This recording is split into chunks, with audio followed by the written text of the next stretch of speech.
Chers frères, chères sœurs en Christ, que la paix de notre Seigneur Jésus, l'amour de Dieu le Père et la communion du Saint-Esprit reposent sur votre vie et votre foyer en ce moment précis. Que la bénédiction de Dieu le Père, de Dieu le Fils et de Dieu le Saint-Esprit soit avec vous et toute votre famille. Je vous invite maintenant à trouver un lieu de tranquillité. Respirez profondément et déconnectez-vous un instant des anxiétés et des pressions du monde extérieur. Imaginez qu'en ce moment, Dieu lui-même étende sur vous et votre maison un manteau de paix. C'est un manteau céleste qui couvre chaque pièce, chaque cœur, chaque vie sous votre toit. Visualisez un sceau de protection divine placé sur votre porte. C'est le signe que ce territoire appartient au Seigneur. Aucune force contraire n'a la permission d'entrer. Ici, dans cet espace sacré que nous avons créé ensemble par la prière, nous sommes en sécurité. Ici, nous sommes en présence du Très-Haut. Nous sommes prêts à lui confier ce que nous aimons le plus et ce qui nous préoccupe le plus, notre famille. Maintenant, avec le cœur ouvert et la foi activée, levons-nous ensemble dans un esprit d'autorité et d'accord. Ce n'est pas un moment de supplication timide. C'est une proclamation audacieuse de la victoire qui nous a déjà été donnée en Christ Jésus. Au nom de Jésus-Christ de Nazareth, le nom qui est au-dessus de tout nom, nous nous levons comme prêtres et prêtresses de nos foyers. Nous déclarons que notre maison, notre famille, notre mariage et notre descendance appartiennent au Seigneur. Nous prenons autorité sur toute force spirituelle des ténèbres. Elles ont tenté de s'infiltrer dans nos familles. Nous réprimandons et lions l'esprit de division, de discorde, de dispute, de potin et d'incompréhension. Nous ordonnons qu'il perde sa force et se retire maintenant au nom de Jésus. Nous brisons, par la puissance du sang de l'agneau, toute malédiction héréditaire.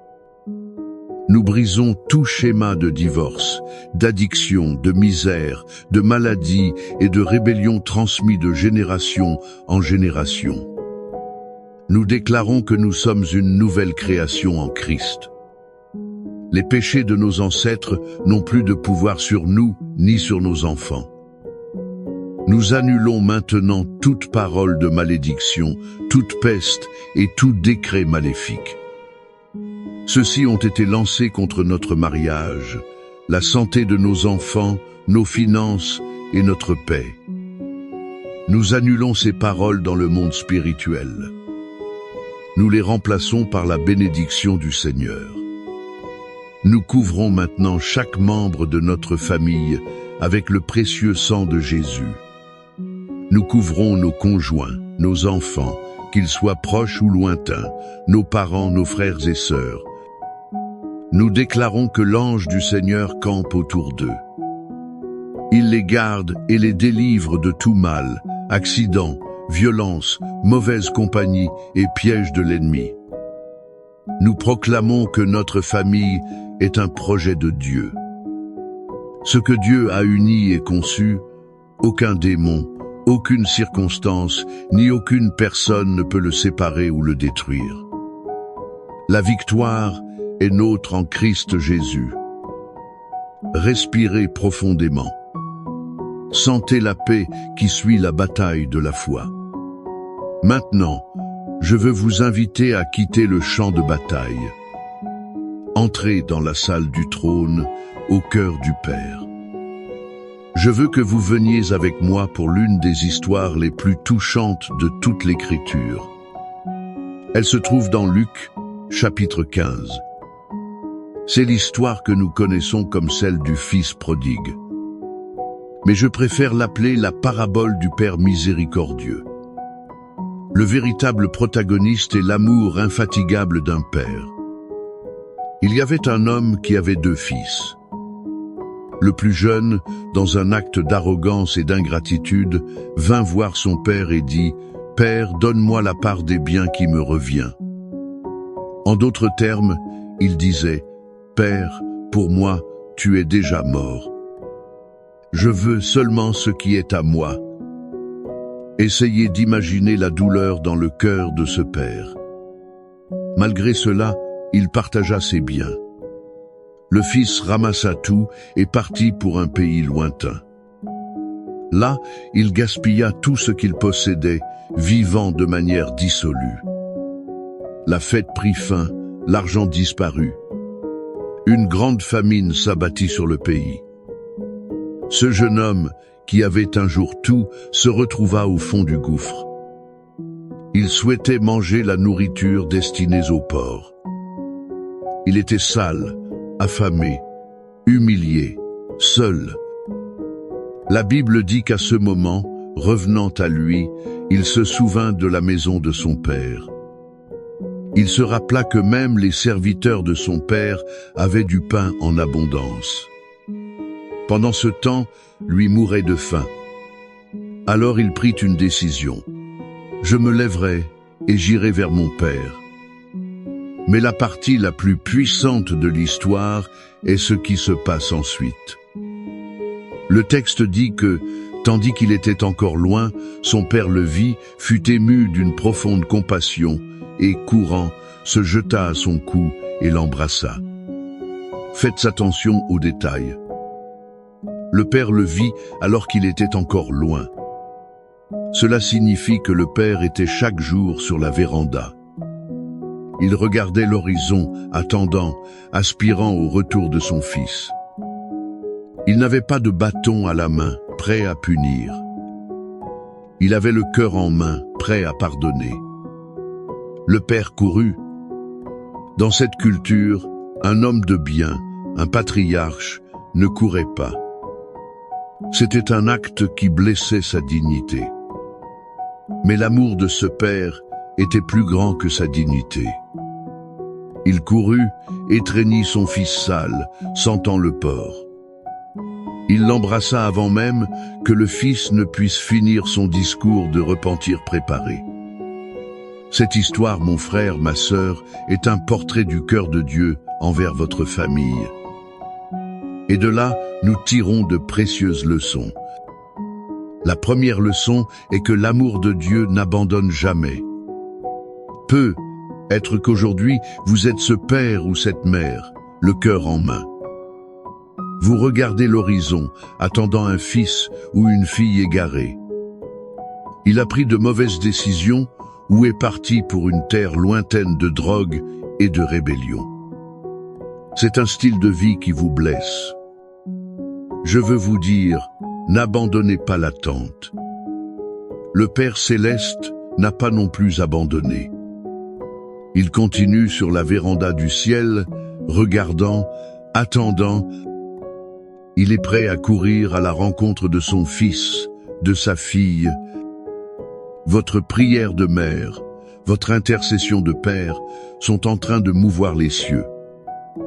Cet amour que vous ressentez n'est qu'un reflet de l'amour infini que Dieu éprouve pour lui ou elle. La deuxième leçon est qu'il y a toujours un chemin de retour. Le fils prodigue a touché le fond. Mais c'est là qu'il revint à lui-même. Parfois, Dieu permet que nos proches atteignent des lieux d'extrême difficulté. C'est afin qu'ils puissent se souvenir de qui ils sont et d'où ils viennent. Peu importe jusqu'où un membre de votre famille est allé. Peu importe à quel point il ou elle se sent sale ou brisé. La décision de rentrer à la maison change tout. Il y a toujours un chemin de retour vers les bras du Père. Et notre prière aujourd'hui est que le Saint-Esprit apporte cette lucidité. Qu'il apporte ce retour à soi au cœur de ceux que nous aimons et qui sont perdus. Et la troisième leçon peut être la plus vitale pour la guérison de nos familles et le pouvoir du pardon qui restaure. Le Père n'a pas dit D'accord, tu peux revenir, mais tu dormiras dans la grange pendant 1 mois pour apprendre la leçon. Non. Il a dit, apportez vite la plus belle robe, mettez-la lui et mettez un anneau à sa main et des sandales à ses pieds. Le vêtement a restauré son honneur. L'anneau a restauré son autorité et son identité de fils. Les sandales ont restauré sa condition d'homme libre, non plus d'esclave. Et il ordonna de tuer le veau gras et fit une fête. Le pardon de Dieu et le pardon que nous devons pratiquer dans nos familles n'est pas seulement oublier l'offense. C'est restaurer complètement la dignité, l'identité et la joie de la communion. Je vous demande, qui, dans votre famille, a besoin de votre pardon restaurateur aujourd'hui?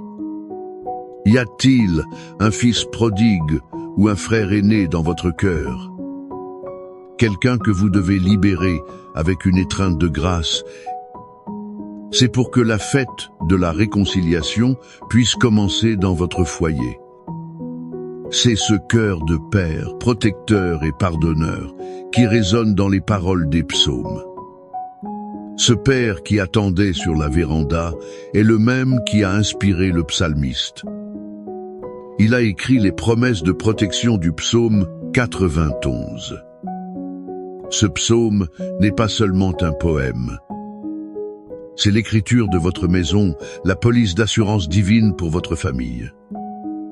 Je veux vous inviter maintenant à fermer les yeux, si possible. Recevez chaque mot que je vais lire, non pas comme une lecture lointaine. Recevez-le comme une déclaration prophétique de Dieu sur votre vie et votre foyer. Recevez cette parole avec foi. Celui qui habite sous l'abri du Très-Haut reposera à l'ombre du Tout-Puissant. Je dirai du Seigneur, il est mon Dieu, mon refuge, ma forteresse. Je me confierai en lui. Car c'est lui qui te délivrera du filet de l'oiseleur et de la peste pernicieuse. Il te couvrira de ses plumes. Tu te réfugieras sous ses ailes. Sa vérité te servira de bouclier et de cuirasse. Tu n'auras pas peur des terreurs de la nuit, ni de la flèche qui vole de jour. Tu n'auras pas peur de la peste qui marche dans les ténèbres, ni de la destruction qui frappe en plein midi. 1000 tomberont à ton côté, et 10 000 à ta droite. De tes yeux seulement tu regarderas, et tu verras la rétribution des méchants. Car toi, ô Seigneur, tu es mon refuge. Tu as fait du Très-Haut ta demeure. Aucun mal ne t'arrivera, et aucun fléau n'approchera de ta tente. Car il donnera des ordres à ses anges à ton sujet. C'est pour qu'ils te gardent dans toutes tes voies. Ils te porteront dans leurs mains, afin que ton pied ne heurte pas de pierre. Tu marcheras sur le lion et l'aspic. Tu fouleras le lionceau et le dragon. Puisqu'il m'aime, moi aussi je le délivrerai. Je le mettrai en sécurité, car il connaît mon nom. Il m'invoquera, et je lui répondrai. Je serai avec lui dans la détresse. Je le délivrerai, et je le glorifierai. Je le rassasierai de longs jours, et je lui montrerai mon salut. Père céleste bien-aimé, nous recevons cette parole. Nous nous approprions cette promesse de protection, de délivrance et d'honneur pour nos familles. Et sur la base de tout ce que nous aimons, de ton cœur de Père révélé en Jésus et de tes fidèles promesses, nous nous unissons maintenant en un seul cri. Père, nous te présentons chaque famille qui écoute cette prière. Tu connais la douleur silencieuse de chaque cœur. Tu connais la larme qui coule sur l'oreiller la nuit. Tu connais l'inquiétude qui vole le sommeil. Et nous commençons par implorer pour ces filles et filles. Ils se sont éloignés, comme le prodigue. Père, où qu'ils soient, nous demandons que ton Saint-Esprit les atteigne. Qu'ils reviennent à eux-mêmes, qu'ils ressentent un insupportable mal du pays. Non seulement de leur maison physique, mais de la maison de ta présence. Brisons le charme du monde. Défaire les amitiés qui les mènent au mal. Crée en leur cœur un désir ardent de revenir. Et pour nous, Père et Mère, donne-nous un cœur comme le tien. Un cœur qui attende avec patience, qui aime sans condition. Un cœur toujours prêt à courir, à embrasser et à pardonner. Seigneur, nous prions pour les mariages en crise. Là où l'amour s'est refroidi, nous demandons que ton feu le ravive. Là où la communication a été brisée, que le pont de la réconciliation soit reconstruit. Là où il y a eu trahison et blessures profondes, nous crions pour ta guérison surnaturelle. Nous crions pour le baume de ton pardon qui guérit les souvenirs les plus douloureux. Défais les plans de divorce. Réprimande l'esprit de discorde. Restaure l'unité, la camaraderie et l'alliance sacrée du mariage. Nous prions pour l'harmonie entre les membres de la famille. Là où des frères ne se parlent pas, où parents et enfants sont blessés, où des murs de silence et d'amertume existent, nous demandons que ton amour vienne comme un torrent, brisant toutes les barrières. Donne-nous l'humilité de demander pardon et la grâce de pardonner. Que nos maisons soient des lieux de paix, de rire, de soutien mutuel et de célébration. Et Père, comme tu es notre bon berger, le Seigneur du psaume 23, nous déclarons que rien ne nous manquera. Nous réprimandons l'esprit de misère et de dette. Ouvre les fenêtres des cieux sur chaque famille. Pourvois à tous les besoins, du pain quotidien aux ressources pour rêver et prospérer. Que ta provision soit abondante dans chaque foyer. Et enfin, Seigneur, nous libérons ta guérison. Nous étendons ta main puissante sur chaque corps malade, sur chaque esprit anxieux et déprimé, sur chaque cœur brisé. Du sommet de la tête à la plante des pieds, que tout diagnostic contraire à ta volonté soit inversé maintenant. Qu'il y ait guérison du cancer, du diabète, des problèmes cardiaques, des douleurs chroniques. Qu'il y ait libération de toute anxiété, de tout syndrome de panique et de toute dépression. Que ta joie, ton shalom, ta paix complète inonde chaque vie et chaque foyer. Si cette prière a touché votre cœur, je vous encourage à faire un acte de foi. Écrivez le nom de votre famille ou votre demande spécifique dans les commentaires ci-dessous. Créons une grande chaîne d'intercession, croyant que lorsque 2 ou 3 s'accordent sur terre, cela est lié dans les cieux. Que le Seigneur vous bénisse et vous garde. Que le Seigneur fasse luire sa face sur vous et vous fasse miséricorde. Que le Seigneur lève sa face sur vous et vous donne la paix. Que la protection du Père qui vous garde, psaume 91. La provision du bon berger qui vous pourvoit, psaume 23. Et l'amour rédempteur du Père qui vous accueille à nouveau, Luc 15. Soit votre réalité et celle de votre famille, aujourd'hui et pour toujours. Allez en paix, avec la certitude que votre prière a été entendue. Le Dieu qui restaure les familles travaille déjà en votre faveur. Amen.